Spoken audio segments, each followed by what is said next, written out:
All right, good morning, and thank you all for joining us. As a reminder, please leave your lines muted until called upon to ask a question. If you would like to ask a question, please use the raise hand function through Zoom. We will open up with a statement from Coach Shaw. Good morning, everyone. I'll start off by recognizing the Civil Engagement Day, or Civic Engagement Day. Our guys have been excited about it. We did get a waiver from the NCAA, as did Utah, to have football activities today. But still, our guys will be engaged with over 50 guys. More than half of our roster are out in schools today, reading and doing other activities, leadership training, all kinds of things our guys are doing, which is awesome. Every year, our guys take advantage of these big opportunities. But honestly, for our guys, sometimes it's weekly or bi-monthly, or bi-weekly, I should say, for some of our guys to get out in the community. So very proud of our guys. Very proud of Thomas Booker being named as a finalist for the Campbell Trophy. A few years ago, I believe Casey Toohill was as well. Very excited about that. There should be a Stanford guy on that finalist list pretty much every year. But excited about the work that Thomas has done on the classroom as well as on the football field to get that recognition. We think that's outstanding. As far as the team goes, injury-wise, looks like Michael Wilson will be ready to go this week, which is great news. Bradley Archer will be back as well. We missed him last week. Probable, I would say right now, would be Salim Turner Muhammad and Ethan Bonner. Both those guys did some work last week. Both practiced last night and seemed to come through pretty good. So look forward to potentially Salim and Ethan getting back out there on the field in some capacity. Don't anticipate either one starting, but being able to roll back in and see how things are going there. On the questionable side will be Tanner McKee. Questionable will also be John Humphreys. See if he can practice today. And Elijah Higgins did not practice last night, and we'll see what his practice availability will be today. Out, Casey Filkins is still out, as well as Lucas Unger, who came in and made some plays on the weekend. He will be out as well. As far as the game goes, very similar to the week before. Got in the red zone, opportunity to get 7. We got 3. Late in the game, had a chance to put away the game on offense. Thought we put it away on defense. Great defensive stop to get the ball back. Had a chance to put it away on offense. Didn't put it away. Didn't execute at a high level on the special team side, and then didn't get that final stop on defense. So for our team, it's very similar to what happened the week before. And we've got to make some changes. We've got to push some things to happen. But more than anything else, it's really just the mentality. It's the mentality of finishing games. There's no magic trick. There's no magic play call. There's no benching one guy and starting another guy. It's a collective effort in all 3 phases to realize when you're close and get over the hump. And we used to be one of the best teams in America at doing that for almost a decade, winning those close games at the end. And we've had to accept the fact that we haven't done it and need to relearn how to do it. So that's a charge on the staff. That's a charge to the team. Not worried about the statistics. Can you run the ball better? Can you stop the run better? Those are both legitimate questions. But the bottom line is, 2 weeks in a row, regardless of the stats, we had a chance to win the game, and we didn't. So that's the focus on those things that win games, and making sure that we're finding a way to those last half of the fourth quarter, playing our best football to close the game out. Open up for questions. If you would like to ask a question, please use the raise hand function. Our first question will come from Troy Clarity of TreeCast. All right, Coach, let's start here. What more can you tell us about McKee and his questionable status for this week? Yeah, we'll see over the next day or so if he's going to be ready to go. If he's not, Jack West and Isaiah Sanders, honestly, both probably have to play. And I think we've got a plan, the things that both those guys can do well, and we'll prepare that way. Just a thing for this week, or potentially something to keep in mind for weeks to come? Not sure yet. Not sure yet. Hopefully this gets resolved sooner than later. But as coaches, we just prepare for every eventuality and get the team ready to play a game.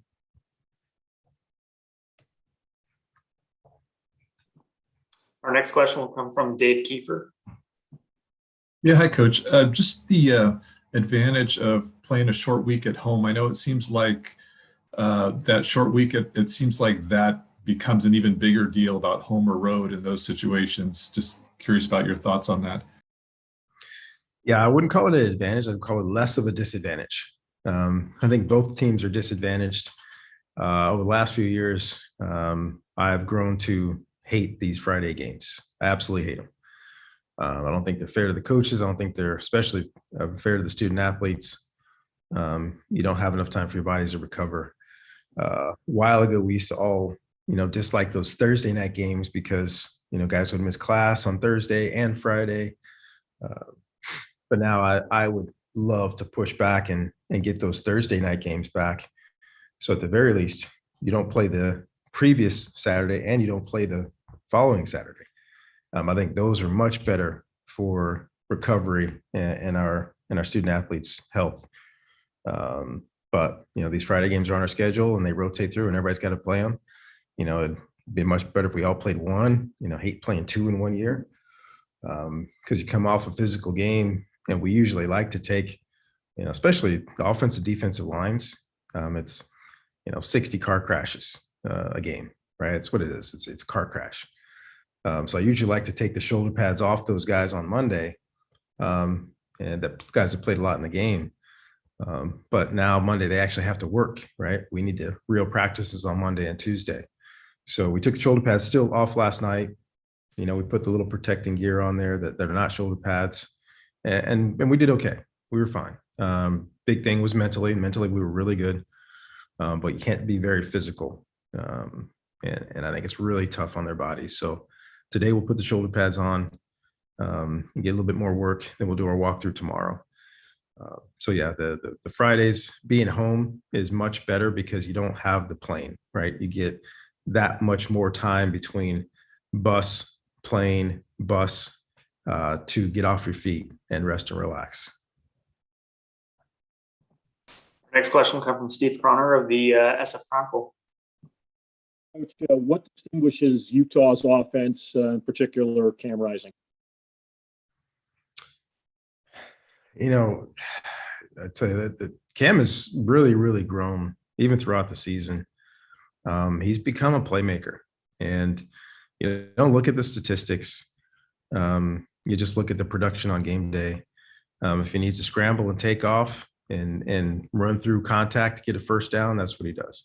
If he needs to throw the deep ball, if he needs to throw the intermediate ball, it's whatever the team has needed him to do, he's done it.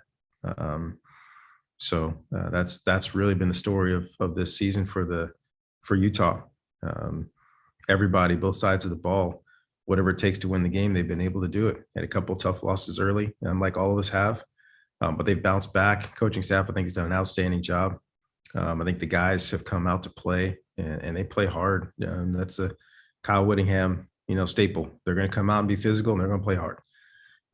But they've been able to find those ways to win, and the quarterback has been a major part of that. Thank you. We'll go back to Troy Clarity. Yeah, two things, if I can. First, can you kind of take us through some of the variables that you take into consideration when calling or not calling timeouts during the course of situations and games? Can you take us through that a little bit?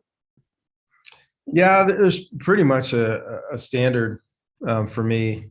Throughout the game, I try not to take them. Really don't want to. If there's a critical situation, we had, then you have to take them. But if it's a non-critical situation, right, you're much like the other day, we're punting and the clock's running down, the 5 yards difference in a punt, if we don't have to take it, I'm not going to take the timeout. I'll take the 5 yards, the 5-yard penalty, and we'll punt the ball, and save those things for a personnel substitution issue, or, hey, we're confused and they're about to snap the ball. On the defensive side, in particular, late in the game, if you have all three, that's the best part, to say, hey, you stop them on first down with the clock running, you take a timeout, same thing on second down, same thing on third down. So now they're punting with a stop clock, right? If you have 2 timeouts left, you don't take it after first down, you take it after second down and after third down. The hard part is if you do take it after first down, then they get a first down, they got to let the clock run, and it's hard, right? But you have to save it so that you can get them stopped, hopefully on third down, take that timeout so they can punt with the clock stopped. So those are the things, right? Because after snap, you're going to lose 40 seconds, whether you choose to take a timeout or not. So that's the standard.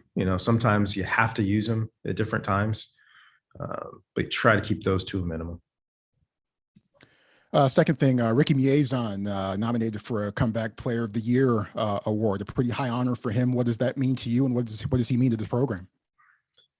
I'm so proud of Ricky, and Ricky's one of those two that he's a 4th-year guy, and he's a leader on our football team. But he still hasn't played a lot of football, right? He's missed so much time last year and the year before, and for him to come back and play the way that he's playing, I'm so proud of him. He's fought through a lot. He is tough, he is smart, and he is getting better and better and better. And so I'm really proud that he's got that recognition. Nobody would be more deserving. All right. The way he's come to work, the way he's fought through things and established himself as a top-notch inside linebacker. So I'm very excited for him and his family, because he does deserve that. We'll now go to Jackson Moore, 24/7. Coach, with Jack West potentially needed to go, what have you seen from his progression over the season in practice, and his mental state and the role he's taken on? Yeah, Jack has been awesome. He's just an unbelievable person, mature, smart, tough, gets it, handled the quarterback controversy / competition through training camp, handled Tanner being named the starting quarterback. He doesn't get as many reps typically during the course of the week, but he takes advantage of all the reps that he does get. I talk to Jack a lot during the course of practice throughout the year. We talk about signals, we talk about, different things. I bounce things off of him. I know both he and Isaiah Sanders are ready to come in and play if called upon. I don't worry at all about Jack. He's been ready to step in the entire year. So I know he's ready to go. We'll go back to Dave Kiefer. Coach, this week, Toby Gerhart is going to be inducted into the Stanford Hall of Fame. I know you have fond memories of Toby and what he meant to the program. I guess, I don't know if you could describe that. That one season was so spectacular that I don't think any Stanford fans will forget, but also, he helped really launch the program as well, and that the timing of it. Yeah, there's no question about it. The trophies that came later were built by a foundation of that offensive line and Toby Gerhart. There's no question about that. that 2009 season. But I think about this week, because I heard about this, of course, a while ago, and thought about this week and all of my Toby Gerhart memories. But I'll never forget the first time I talked to him. Coach Harbaugh was just named the head coach at Stanford.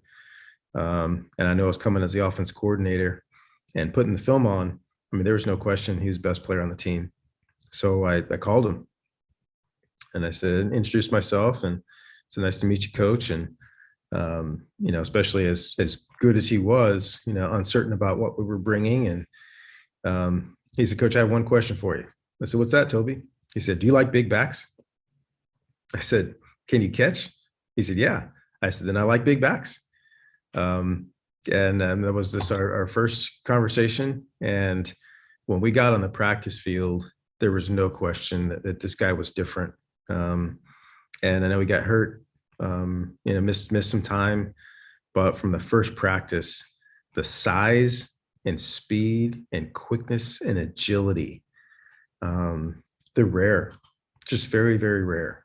And the nation was able to see that in the process of him getting robbed of the Heisman Trophy, but winning the award that he should have won, which is the Doak Walker Award, because he was the nation's best running back. And I don't want to lament the things that he didn't win, but being an All-American and high round draft choice and the top running back in America, and breaking a couple of records along the way, and really lifting the program on those big monstrous shoulders was a great thing to be a part of. We'll now go to Ben Parker, Rivals. Yeah, hey coach, I just want to get your thoughts on Isaiah Sanders and what he's meant to you guys. Seems like whenever he's kind of been called upon to step in, he's made plays. Just talk about his leadership and he's got a unique role for you guys. Just kind of how well he's handled that and everything. Well, I know he's not watching, so I feel very comfortable being very open right now, because he would be very uncomfortable hearing what I'm about to say. Is that I can't put Isaiah in a category other than whatever he's running for after he's done here, I'm voting for him. I hear a lot on campus about our student athletes, right? Somebody meets a guy in class, somebody meets somebody after class, somebody meets somebody someplace. Hey, just met one of your players and was so smart and so engaging. It was so great to meet him. So glad they represent your program the right way. I've probably gotten more of those notes on Isaiah than anybody in the last 2 years. Everybody he engages with is blown away and impressed just by him being who he is. Every time he makes a play, both sides of the ball cheer for him. Here's a guy, when we had all of our running backs out, jumped in and, practiced the entire week at running back and had it all down. When we had our receivers get hurt, he jumped out and played receiver. And made some unbelievable catches in practice. He's ready to go at receiver. He's had a special teams role, personal protector, right? He's been on the return teams. Whatever we need him to do, he just goes out there and does it. I'll say this too, in his role that he's had up to this point, which of course, if Tanner doesn't play, the role will grow this week. For his plays, he didn't have a wristband. We call all plays off a wristband. He didn't have a wristband because he memorized all of his plays. So I told him sometimes I feel left out when he goes in the game, because he just goes in the game and he knows by the situation and the personnel grouping what the play is, and he just calls it. And in his head, he just calls it. If it's on the left hash, he flips it. If he calls on the right hash, and he lets it stay. It's one of those things that everything he does is impressive. And wherever this guy goes, he's a leader on this football team. Wherever he goes, he's going to be a leader, and I'm a super fan. Go ahead, Troy. Yeah, last week we saw Branson Bragg play the majority at right tackle, with Hinton getting a couple of series, as you hinted at throughout the course of the week. How do you think that went, and what are some things that you're seeing from the offensive line, especially in the run blocking category over the past few weeks, that perhaps need to be improved upon? Well, I think that's been a positive thing for us. I'm not sure what the percentages are or will be going forward, but that rotation, I think, has been healthy for a lot of our guys. We're mostly healthy on the offensive line, healthy enough to play, most of our guys. But I think the rotation has taken a lot of pressure off of a lot of guys. And, learned a long time ago, you put the pressure on your top lineman, right? So Branson Bragg is a top lineman, so we're going to put the pressure on Branson. He can go out there and play right tackle. He can go up there and play right guard. He can jump in and play center and play the left side. Put the pressure on Walter, right? Hey, Walter, we're rotating a lot of guys. You got to hold up their left tackle, right? You take your top players, your top performers, and say, hey, the pressure's on you guys, so we can take some pressure off of everybody else. Jake Hornibrook, as I mentioned last week, has been a big part of that too. Jake has come in and played really well. So we want to reward that. So Jake will continue to play some right guard. he'll continue to play some left guard. So I know it looks like musical chairs, but actually the last 2 weeks we've done that, we've played better. That's what this is all about, finding a way for everybody to play better. Miles played better, in that role, and I'd love to give him even maybe more snaps than we did last week. So that'll kind of play out depending on how the series go. But that rotation has led to better play by our guys up front. So we will continue that. And certainly run blocking looked good throughout much of the fourth quarter early on last week. Signs of life there, it seemed. What sort of encouraging things can you take from that performance, hopefully going forward for the next few weeks in that department? Yeah, but much like the rest of the whole season, there are moments where we look like us, right? There are some really nice runs. There's some nice holes. Guys giving extra effort. Austin Jones, coming through, making some really nice runs. But we just have to have more consistency there. But like you said, though, still with the game on the line, us needing to do it, our guys did it, multiple times in that second half. Now we got to have it the entire game. But the bottom line for me is what we've done with the line. Coach Heffernan has done a great job of finding the rules for everybody and now playing to their strengths. And hopefully we continue to see more progress the rest of the season. Go ahead, Steve.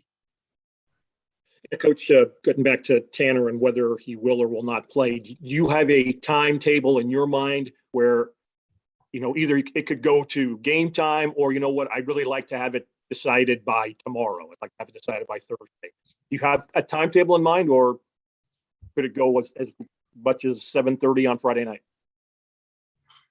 Yeah, if 7:29, somebody says, "Hey, Tanner's up," he's up. With your top players, that's what you do. I don't anticipate it'll be like that. We'll be wise. Much like our guys, when we're recruiting them, we talk to them about making long-term decisions, and choosing Stanford is a long-term decision. It's not a short-term decision. I do the same thing with our student athletes' health. If it's in their best interest to not play, so we have a long-term better result, then that's what we'll do. No hesitation whatsoever. Starting quarterback, starting guard, starting tackle, doesn't matter. Starting defensive back. If it's in the best interest long-term health-wise for someone not to play, then they just won't play. So that'll be how that decision's made, with zero hesitation. But I assume we'll know probably sooner than that, and not necessarily saying that I'll tell you when we know. But I'm sure we'll know, and we'll make some announcement, I'm sure, before game time. And many of you know that I've been around for a while. I don't play games like that. I'll typically let you guys know one way or the other. I know a lot of coaches don't believe in that. I don't care. It doesn't bother me. We're going to play whoever's healthy to play. If somebody can't play, then they just can't play. Thank you. We'll go back to Ben Parker. Yeah, one of the keys for you guys in the Oregon game was forcing some turnovers. Gabe Reed got a big interception. This past weekend, you guys almost got a turnover when Wyrick wasn't able to fall on that ball. What do you guys need to do defensively to kind of force some turnovers and get some fumbles, get some interceptions? Is it just some of it luck? I mean, what do you guys need to do to force those turnovers? Well, it's one thing you work on. I wouldn't say every day, but every week. There's some aspect of forcing turnovers, right? The defensive backs work on ball drills. All three positions, all three areas, back end, linebacker level, defensive line level, work on punching and stripping the ball out. We work on fumble recoveries.